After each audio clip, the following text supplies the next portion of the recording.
Hello and welcome to another video which will get you the top grades. This one comes from Ewan, also known as Ty-Ton. He's asked a question and 29 viewers have liked it. So this is a super popular one. When I write essays, I fall off topic and don't stick to the question.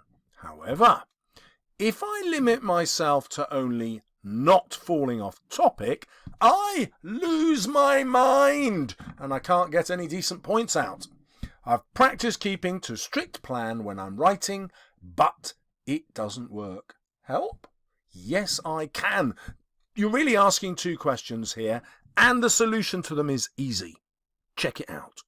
So here are our two questions. Should I plan first? The answer is yes, up to a point. And two, how do I stay on topic?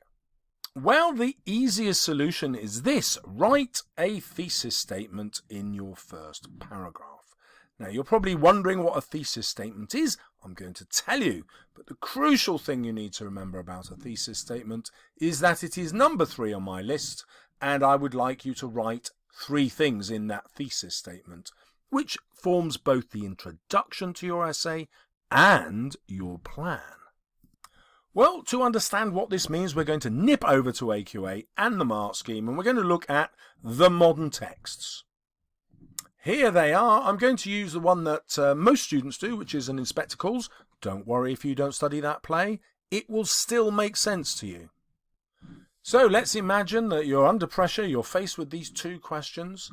Now, you will remember my advice to always go for the theme question because that's the easiest one to get the marks on. So I'll set myself a difficult task and I'm going to show it to you on the one that's harder to get the marks on. Let's check it out. How far does Priestley, that's the writer, present Eric as a character who changes his attitudes towards himself and others during the play? Now, the massive problem with this question is it doesn't ask you to write about Priestley's ideas. Why is that a massive problem?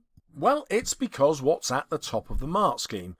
And it's this word conceptualized. Now, before I explain what conceptualized means, the mark scheme's super annoying because level 6 is at the top. Okay, it's not marked in grades, it's marked in levels, but trust me, this is where grade 9 is and also grade 8. So we have to be conceptualized. What does that mean? Let's enlarge this bit and see. Well, here it is. At the top of the level, you need to be contextualized. Here is the translation.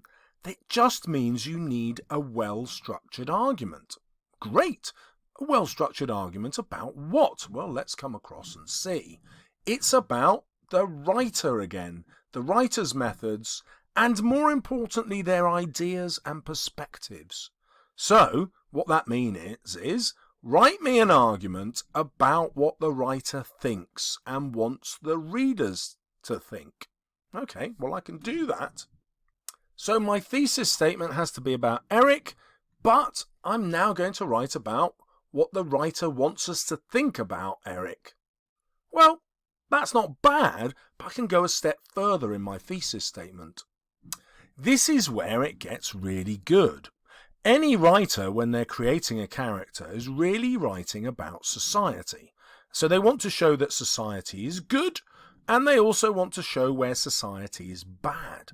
Now, usually, I'm going to ask you to do 1 good and 2 bad, and that will give us our 3 points in the thesis statement.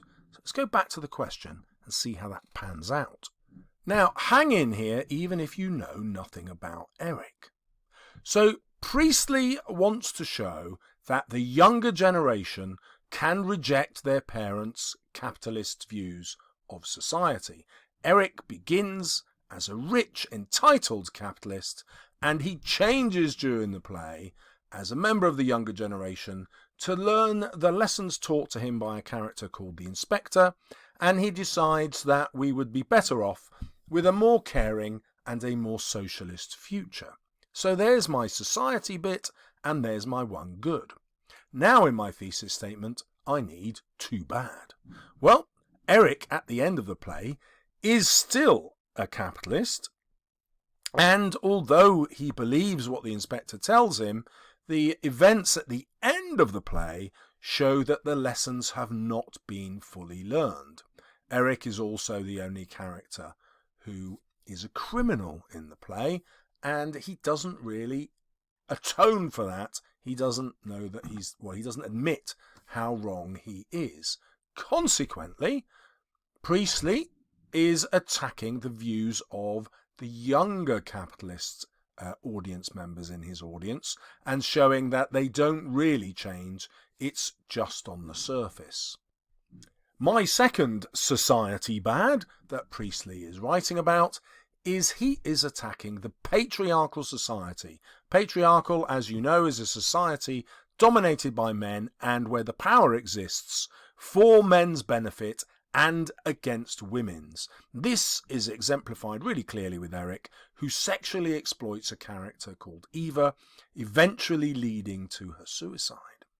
Now, we can see therefore that Priestley blames Eric for the part that he has played here, and this far outweighs any change that he has made in becoming a good person. In fact, instead of blaming himself, he blames his mother. Okay, well, let's see how that would pan out as a plan and also as an introduction. So in my first paragraph, I'm going to use the keywords, which was Eric and the changes in Eric, and I'm going to argue that Priestley, the author, presents Eric first in a good way, representing the promise of the younger generation in rejecting capitalism and seeking socialism. Secondly, however, he suggests that Eric's change is superficial and not long-lasting, and therefore the capitalist upbringing that he's had is more powerful than the inspector's socialist education. And thirdly, my essay is going to prove that Eric represents patriarchal society and how men in this society sexually exploit women, and this leads to their deaths. Priestley is campaigning for a more equal society. So that's my opening paragraph. Now, in the rest of my essay, what am I going to do?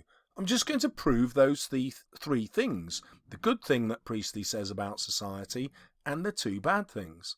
Well, I'll have lots of evidence to bring to those three things. You know, let's say I bring 2 bits of evidence to the good and 2 bits of evidence to each bad. That's 6 paragraphs. My thesis statement was 1 paragraph, so now I've got 7. And my concluding paragraph is 8. I have 8 paragraphs and an essay that's going to get me grade 9, goddammit! So hopefully, Yuan, also known as Tai Ton, you will no longer be losing your mind, and you can easily see how your thesis statement is going to allow you to dominate this question. Let's quickly nip over to option 2, however, and see why this is a better option every single time. How does Priestley explore the importance of social class? So there you go. That is an idea about society. It always will be in this question. And you know, when you're writing about society, you're going to do how many good, how many bad in your thesis statement. That's right. 1 good, 2 bad, and boom, you've got the plan for your grade 9 essay. Now you might be saying, it's easy for you, Mr. Salles. I'm 16 years old and I can't just stroll along to get a grade 9. However, let's look at the level 6 criteria again. If you write that thesis and follow it through, will you be convincing? Will you be analysing? And will you be exploring? Well, yeah, you will, won't you? You'll be exploring 2 different points of view, the good and the bad. That's exploration. You'll be saying which one is better. It'll be the 2 bads. That's being critical. You'll be convincing if you bring evidence along to your argument. And let's imagine that you're rubbish and you're not very convincing. You've still got a really strong argument with 1 good, 2 bad about society. So you will definitely be thoughtful and developed, which gives you at least like a minimum grade 7. It really isn't that hard when you believe in yourself, when you practice, go back over it and say, I'm going to be determined to work out what this thesis idea is. And check out videos which I'll probably be putting up here or over here or down here to help you out. And if I haven't, just type Mr. Salles thesis into YouTube and boom, there you go. The first thing that comes up, how to write a thesis paragraph in a literature essay. Do it. Do it now. This video has been sponsored by Mr. Arnold Schwarzenegger. Here he is chatting up my mum. Get revising. See you soon on my channel.